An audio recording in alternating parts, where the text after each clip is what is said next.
વસ લેવલ 2 આ મૂવી તમે બિલકુલ ના જોતા અન્ટિલ એન્ડ અનલેસ તમે વસ મૂવી નથી જોયું. બીકોઝ જો તમે ગુજરાતી છો અને વસનો પહેલો પાર્ટ નથી જોયો તો તમારે ચુલ્લુ ભર પાણીમાં.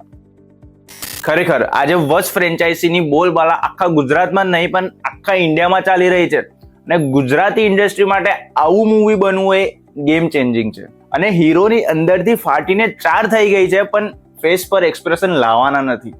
બાપ લેવલ એક્ટિંગ, થ્રિલ, સસ્પેન્સ આ બધું જ ટોપ નોચ છે. બટ મને પર્સનલી જે વસ્તુ ગમી એ હતી સિનેમેટોગ્રાફી. અને ખાસ કરીને ગુજરાતી મૂવી ઇન્ડસ્ટ્રીમાં આ ટાઈપનું સિનેમેટોગ્રાફી મજા આવી. અને મારા ઓપિનિયન પ્રમાણે જાનકી બોડીવાલાનો રોલ હજુ થોડોક હોત તો મજા આવતી. અને એક પોઈન્ટ એડ કરવા માંગીશ કે મૂવી ઓલરેડી 18+ છે તો હજુ થોડીક મારધાર, કાપી અને હજુ થોડુંક વધારે એક્સ્ટ્રીમ લેવલનું ડાર્કનેસ બતાવ્યું હોત વિલનનું તો એ મજા કંઈક અલગ જ થઈ જાય. બટ ઓવરઓલ મૂવી સુપર્બ છે.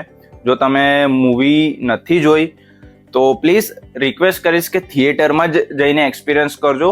ફેમિલી સાથે તો ભાઈ ખરેખર બહુ મજા આવશે. અને આ સિવાય આનાથી પણ વધારે હજુ મેં વાત કરી છે યુટ્યુબ વિડીયોમાં, તો લિંક તમને બાયોમાં મળી જશે.